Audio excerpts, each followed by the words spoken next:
February 23rd, 2025, around 1:21 p.m., at the California State Prison Sacramento, better known as New Folsom, inmates Tyler Yates and Jake Kennedy would begin a brutal assault against Jonathan D. Rude.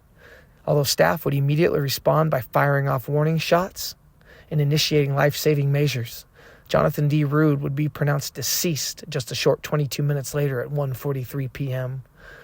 At first, what seemed like a one-off attack would be proven otherwise just a short 12 days later when on March 7th, 2025, during a routine security check at 6:13 a.m., officials would discover the 32-year-old body of Jake Kennedy, the same Jake Kennedy who participated in the attack on Jonathan D. Rude.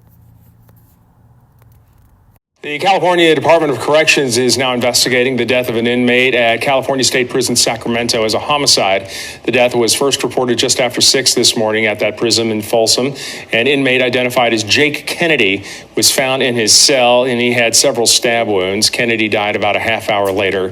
His cellmate was Tyler Yates, and he was already serving a life sentence for a murder at another prisoner. A weapon was found in the cell. Yates is in restricted housing right now, pending the investigation in this case. A fight between inmates at California State Prison in Folsom leads to the death of an inmate as prison guards are forced to fire warning shots to break this thing up. It happened yesterday inside the exercise yard. Prison officials say Tyler Yates, already serving time for murder, and another inmate attacked Jonathan Rude yesterday afternoon. Rude, who was serving a 4-year sentence for vehicle theft, died at the prison from his injuries. Officers did find 2 makeshift weapons at the scene. I just want to know what's happening. It seems pretty clear cut to me. It was a murder in a locked cell in a level 4 prison. New tonight, a mother on a search for answers 1 month after her son, Braden Lesios, was found dead in his cell at California State Prison, Sacramento. It happened on Christmas Day. How did this happen in daylight? How did this happen? Where were the other inmates? I know people have to keep their head down and it's dangerous in there, but come on, somebody knows something. She says Braden spent 6 months in his cell with this man, Jordan Greendahl, now accused of taking Braden's life. But there are still more questions than answers weeks after his death. The last she heard, they were going on lockdown because of the coronavirus. And the fact that there's a huge case, a federal investigation going on. That investigation, she says, is centered around the number of inmate deaths in the prison. The California Department of Corrections and Rehabilitation released this statement saying they will not confirm any federal investigation. They did say when a unit is placed on medical quarantine, all safety and security measures are maintained. Mom feels more needs to be done. Because I don't want this to happen to anyone else. You go in there paying the price for a crime and you can't feel safe to rehabilitate. How are we expected to have them come back into society? A riot at California State Prison, Sacramento. Folsom Fire sent us these pictures from the scene. Yeah, look at these. CDCR says 40 inmates were involved. At least 11 weapons were recovered. Guards had to use a chemical agent to restore order in all this. Then 5 inmates, were taken to the hospital with moderate to critical injuries. No prison staff was hurt. What's going on, you guys? Welcome back to another episode of Green Lit Gang TV. Much love, much appreciation. Thank you guys so much for checking out the channel today. CDCR is going absolutely crazy. I did a couple videos, called it a little series on Pelican Bay. Some of the gang murders that took place. Today, we're going to be going to State Prison Sacramento, better known as New Folsom, covering some absolutely crazy murders that took place. White boys are cleaning house right now. You don't see a succession. What made this story or stories stick out is, one, the brutality of the murders, but just how they happened. A guy took part in one murder, and he himself was killed 12 days later. And one of the other guys, he took place in both murders. Basically helped kill the first guy and then killed his accomplice in the second. We're going to be breaking that down, but let's kind of jump right into it here. This is an article from February 24th, 2025. California Department of Corrections and Rehabilitation officials are investigating the February 23rd, 2025 death of an incarcerated person at California State Prison Sacramento as a homicide. At 1:21 p.m., officers observed incarcerated persons Tyler L. Yates and Jake T. Kennedy attacking incarcerated person Jonathan D. Rude on the main exercise yard. Again, remember, this is at New Folsom or California State Prison Sacramento. Staff immediately responded, quelling the attack by firing a warning shot. Officers immediately initiated life-saving measures and activated 911 911. Rude was taken to the prison's triage and treatment area where emergency medical personnel continued administering life-saving measures. A paramedic would pronounce Rude deceased at 1:43 p.m. Officers recovered 2 improvised weapons at the scene of the attack. No other injuries were reported. Officials have limited movement on the yard where the attack occurred to facilitate the investigation. Yates and Kennedy have been placed in restricted housing pending an investigation by the SAC Investigative Services Unit and the Sacramento County District Attorney's Office. The Office of the Inspector General has been notified, and the Sacramento County Coroner will determine Rude's official cause of death. Rude, 39, who only stands 5'4", 170 pounds, was most recently received from Butte County on September 3rd, 2024, to serve 4 years for vehicle theft with prior vehicle-related theft convictions. I got a little bit more background on him. Like I said, he had a lot of priors. I found an article of him from 2018, Butte County Most Wanted. He had violated, basically he was released from prison. He's on the release community supervision, and he violates, goes on the run, dips out. That's where I was able to find, he's not a very big guy. He's 5'4", 170 pounds. Because all you can kind of see is just the massive amount of face tats he's got. And, you don't want to judge, but you can tell just by looking at his picture, he's done a lot of prison time. Yates, Tyler L. Yates, 30, was received from San Diego County on October 9th, 2017 to serve 8 years for first-degree burglary and assault with force likely to produce great bodily injury as a second striker. On February 2nd, 2024, he was sentenced to life with the possibility of parole for first-degree murder as a second striker, an in-prison offense. And that actually took place in 2022. So this guy, Yates, we're going to get into the next murder. He's got 3, basically they're saying 3 bodies on his hands since he got locked up. And his initial sentence was, I'm not just saying 8 years is nothing, but his initial sentence was 8 years for first degree burglary and assault. It was a brutal assault, produced great bodily injury, but you go from that, and they talk about this. You enter, especially in places like California, you'll go in on a burg, a robbery. Maybe you got to do 5, 8 years, maybe a dime, but not a murder, not a life sentence, no parole. You got a date. You're going to get out. And Yates is like a screaming example of this. There was a murder. This is the last part of that. Parole for first-degree murder is a second striker and in-prison offense. That's a murder that he's tied to back in 2022.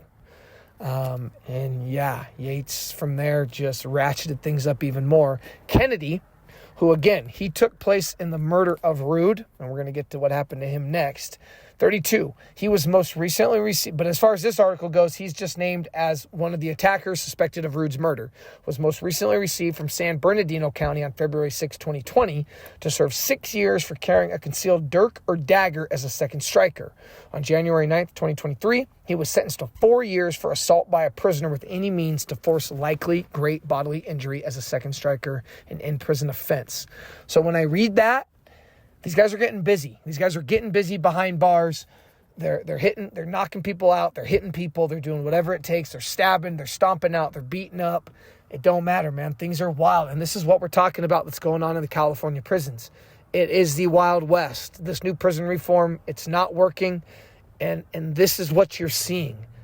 This is absolutely, not that it wasn't going on before. I'm not saying it wasn't, but this is what's taking place. These guys are murdering people, stomping them out, stabbing them, being segregated, and then putting right back out there with them however many months or years later. SAC, State Prison in Sacramento, or New Folsom, opened in 1986 and houses more than 2,100 medium to maximum and high security incarcerated persons. SAC offers academic classes and vocational program, and it employs 1,500 people. Now, 12 days later, after the murder of Jonathan Rude, an article, March 7th, 2025, same prison. A California State Prison Sacramento inmate is accused of stabbing and killing his cellmate on Friday. The California Department of Corrections and Rehabilitation said it comes less than 2 weeks after the 2 men are accused of working together to kill another inmate. Around 6:13 a.m., officials said 32-year-old Jake Kennedy was found in his cell with multiple stab wounds during a security check. Yeah, Yates got to Kennedy. Not got to him, they were inmates. So they kill Rude. Staff sells him up. You killed this guy. They're obviously highly violent, but they're friends. And 12 days later, Kennedy, it was his turn. An investigation is underway at the California State Prison Sacramento after an inmate found with multiple stab wounds died Friday morning, authorities said. The California Department of Corrections and Rehabilitation said officers at the state prison located in Folsom were doing a security check around 6:15 a.m. when they found J.T. Kennedy in his cell with multiple stab wounds. Kennedy, 32, was taken to the institution's treatment area where he was pronounced dead about 45 minutes later.